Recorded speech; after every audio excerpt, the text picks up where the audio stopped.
કોઈ પણ વ્યક્તિ આ દુનિયાની અંદર આપણો મિત્ર કે આપણો શત્રુ બનીને નથી આવતો, પરંતુ આપણો વ્યવહાર અને આપણી વાણી, આપણા શબ્દો તેને આપણો મિત્ર કે આપણો શત્રુ બનાવી દેતા હોય છે.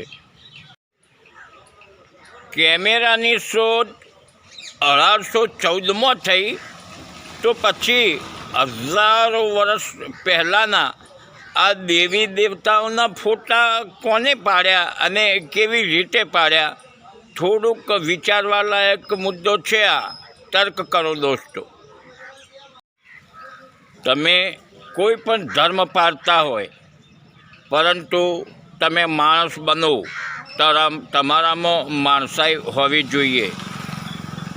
હિસાબ કર્મનો થશે, ધર્મનો નહીં. એટલે સારા કર્મો કરશો, હિસાબ કર્મોનો થશે.